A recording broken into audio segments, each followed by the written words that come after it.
It's the Church of Jesus Christ.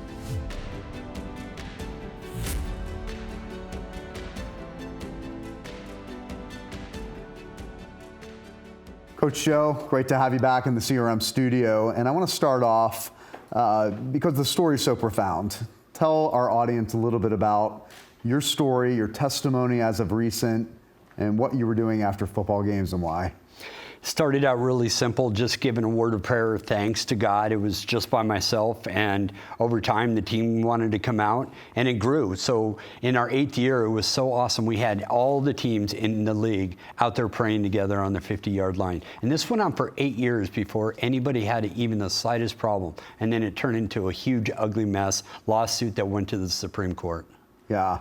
I mean, so you're bringing students out to pray. I think when people hear your story, they know that you eventually got suspended, then fired. Right. The natural conclusion would be you were obviously forcing players to pray, right? You were, if you don't come out to the 50-yard line, you're off the team. I mean, explain how this was communicated to the students, their level of participation, and kind of your role in the whole thing. Yeah, well, they asked if they could come out and join me. And I was like, man, this is a free country. You guys could do whatever you want. Yeah. And it was never a big deal. There was no coercion. Sometimes they weren't forced. Yeah, if they came out, cool. If they didn't, cool. Nobody ever cared. It was never a big deal. This is a 30-second prayer, if that, just being thankful.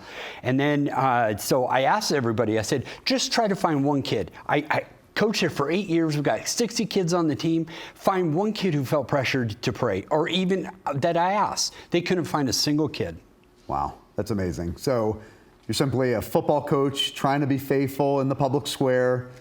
You're praying yourself. It's all voluntary for the students to come. You're not forcing or coercing any student to come. But obviously this gets the attention of your high school. You eventually get suspended, eventually fired. Explain how all that unfolded. Yeah, that was a complete mess. I thought we could work it out because these people are my friends, co-workers. We spend holidays together. My wife works for the school district. So, I mean, this is a small community. And I thought we could work it out when they said, hey, just stop praying with the team and everything should be fine. Sure. And at that point, I thought, cool. But then that's when the media gets a hold of it. And you can't have public prayer or seeing somebody in public praying. And that's where the rub was. And they gave me the letter saying that I needed to choose between my faith and my job. And that's where I had to draw the line. As an American, that I was like, there's no way that this is going to pass. I fought for the Constitution. It means something to me. I am going to stand up and fight this fight. That's awesome. And you did fight that fight because I think a lot of people in your position, they might have been mad, they might have been bitter, but at the end of the day, you're a football coach trying to be faithful. Okay, you get suspended, fired. So tell us about the events that unfolded after your firing from the high school that eventually led you to Washington, D.C. Yeah, they gave me a letter that said that I wasn't even allowed to talk to the school anymore unless I had legal representation. Who said this? This is a school district and school themselves. District says this, okay. And what do you do at that point? I don't want lawyers. I don't know anything about lawyers. Yep. But I had First Liberty Institute out of Texas. They got a hold of me and they said, hey, tell us your story. They said, we think you got a really good case. So I thought it was a slam dunk. It seems like a very simple thing. We're talking a 15-second prayer after a football game. This is not newsworthy. This isn't even worth going to court over. But the lower courts kept ruling and adding more to it. They went as far as saying that any display of religion in the public square could get you terminated. That should terrify every American. So you do end up at the Supreme Court. I mean, describe that experience. I mean, most people in America have never even been to the Supreme Court, let alone being inside the Supreme Court.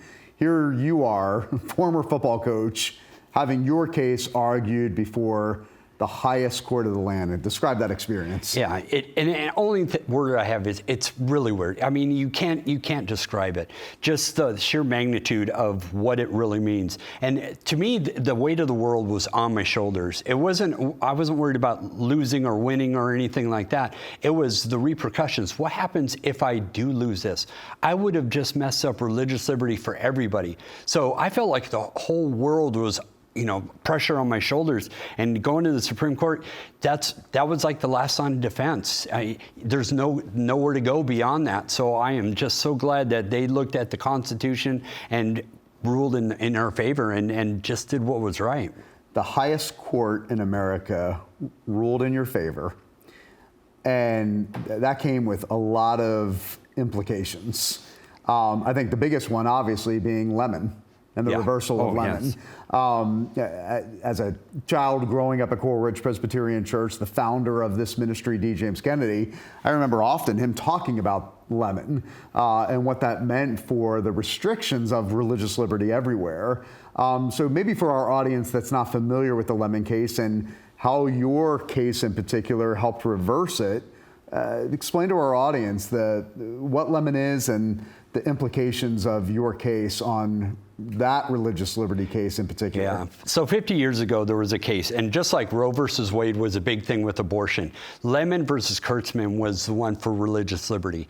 And of course, I never heard of Lemon. I didn't know there was a Lemon test. But that's what's happened over the past 50 years is everything has been through the lens of Lemon.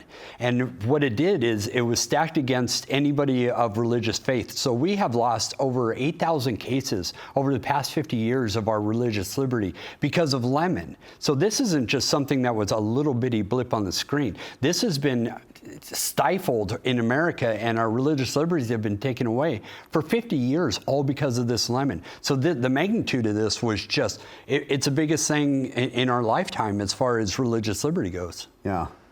Joe, you go on to write a book called The Average Joe. The Average Joe, One Man's Faith and the Fight to Change a Nation.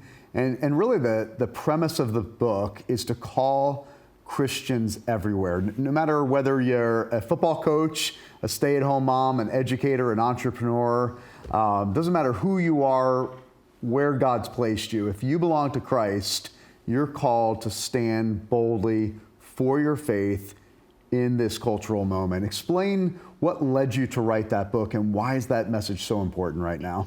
It's especially important now is because as Americans, well, in the world, you could just see how messed up it is. But even in America, we've lost our identity. Men have forgotten who they are, the family breakdown. There's just so many things that are going wrong in America. And this is my chance to say, hey, one person can make a difference. You've recently come on as a contributor for this ministry, Coral Ridge Ministries, which we're grateful for. You travel all around the country with a message. And what I love about you, Coach, it's not a message that's condemning. It's not a message that the sky's falling. It really is a message of hope.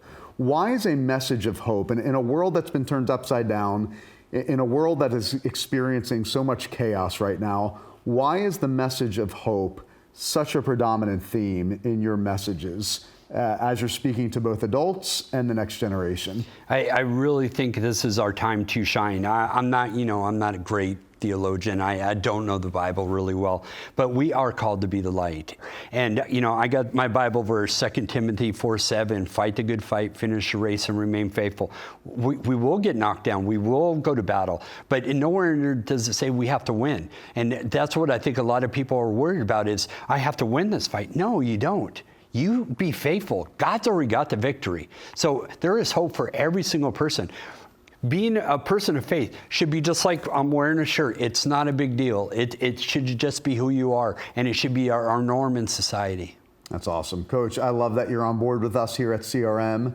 But most importantly, appreciate your friendship, your brotherhood in the gospel. To know that you're on our team gives me a lot of hope. Not just on our team here at CRM, but most importantly, brothers in Christ and fighting this good fight together for the kingdom. God bless you, brother. Bless you, man. I love to be here. This is awesome.